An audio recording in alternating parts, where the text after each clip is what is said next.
Welcome to Tattletale. Here's today's story. My golden child brother had it all until he turned on our parents. You ever hear stories about the golden child and think, no way someone could be that spoiled, right? I used to think so too, until I lived it. Not just lived it. I watched it unfold like a slow-motion car crash. My brother, Chris, was born 2 years before me. From the moment he came into this world, he was their miracle. The boy who smiled early, walked early, talked early. My parents? They made it their personality. Chris is gifted. He's so talented. He's going to be famous one day. Every time we had guests over, they'd make Chris sing some song or recite the alphabet in reverse. If I tried to join in, I'd get a forced smile or worse. Let Chris finish, sweetie. When I was 5, I made a picture in art class. My teacher told me I had a knack for creativity. I showed it to my parents proudly. My dad said, "That's nice, but look what Chris did." He showed me Chris's crayon mess. They put it on the fridge. Mine went in a drawer. That pretty much set the tone for the rest of my childhood.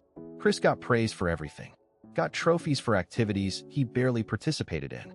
My mom would iron his clothes, pack his bag, and drive him to school every morning while I walked myself 3 blocks in the cold. If he got a B, they blamed the teacher. If I got an A, they asked why it wasn't an A+. They weren't abusive, not physically, but the favoritism was soul deep. I learned not to bring achievements home. I learned to downplay things. Keep my wins to myself. By high school, Chris was the all-star. He was captain of the football team, dated cheerleaders, had his own car, and teachers who cut him slack. I was the nerd, the kid in the background. Studious, unnoticed, and apparently just there. Senior year, I applied for college. Got into a great program, computer science. I was ecstatic. When I told my parents, my dad said, "You know Chris is going to state you. You should think about staying close to home so you don't make him feel bad." He wasn't joking. Chris didn't get into state U. His grades weren't great, so he got in through connections. My parents pulled strings, paid fees, made donations. Me? I went to a smaller but highly ranked college across the country, on scholarship. And that's when I finally felt air. Fresh, unfiltered air. I didn't call home much. I didn't visit often. I built my own world. Chris, meanwhile, spiraled.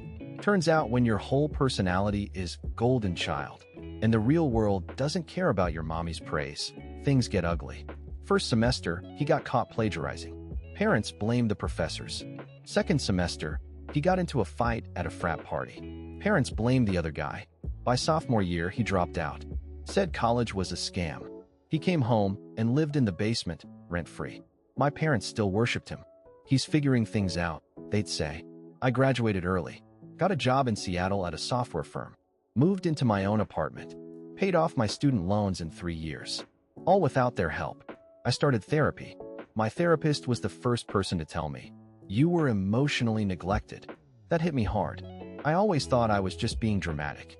Then came the wedding. Chris met a girl, Emily. She was stunning, sharp, funny. Honestly, I liked her. She brought balance to him. For a while, it seemed like she tamed the beast. My parents were thrilled. Spent a fortune on their wedding. I wasn't asked to be best man. I wasn't even in the wedding party. At the rehearsal dinner, my dad gave a speech. He talked about how proud he was of Chris. How he knew from the start Chris would be someone special. Not a word about me. My girlfriend at the time squeezed my hand under the table. She leaned in and whispered, "You deserve better than this." After the wedding, I went low contact. I focused on my career, climbed the ladder, bought a house, adopted a dog, built a life. I surrounded myself with people who saw me for who I was, not for who I wasn't. The people who didn't measure my worth by how much attention I demanded, but how much I gave. Years passed. Chris started a business, an online coaching thing. He called himself a success strategist. His website was full of buzzwords. I never took it seriously, but my parents did. They were his first clients. Gave him 5-star reviews on Yelp, LinkedIn endorsements, even helped him host a launch party. Then came the scandal. Turns out, Chris was selling fake coaching packages. Promised people career help, mentorship, job placements. Took their money, then ghosted. Someone exposed him on Reddit. Then local news picked it up. Emily left him. Sponsors pulled out. Clients sued. The house foreclosed. He was broke. My parents? Devastated. Their perfect son had fallen. They called me in tears. "Can you talk to him? Help him get back on his feet? You're the stable one." I said no. He chose his path. They were furious. Said I was cold. Said, family sticks together. I replied, where was that energy when I was walking to school alone in the snow? When I got my scholarship and you told me not to make Chris feel bad? Silence. That was 2 years ago. Today, Chris lives in a rented room in a shared house. Last I heard, he works part-time at a car dealership. My parents visit him weekly, still hoping he'll turn things around. Me? I'm VP of product at a major tech firm. Married. 2 kids. A stable home. I don't send pictures to my parents. I don't ask for praise. I stopped needing it a long time ago. Sometimes, the golden child crashes so hard, the family starts to see the other kid was gold all along. They just buried it. And now, I'm the one shining. Quietly, proudly, without their permission. Last Christmas, I got a card in the mail.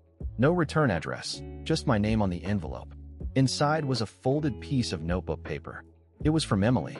She wrote, I see what they never saw. Chris used to talk about you like a shadow, always behind him. But I saw the light in you the moment we met. I should have said something sooner. I hope you're doing well. You deserve all of it. I folded the letter and placed it in a drawer. Not because I needed it, but because sometimes it feels good to be seen. Really seen. And now, I write my own story. I mentor kids who remind me of me. I lift others in silence. I invest in startups led by overlooked founders. I fund a scholarship at my old high school under a fake name so no one knows. Because I don't do it for the recognition. I do it for the kid I used to be. The one walking to school alone, clutching his dreams in a cold hand, hoping someone, anyone, might notice. Turns out, he grew up just fine. He didn't need them to notice. He just needed to believe he was enough. And now he does. Every single day,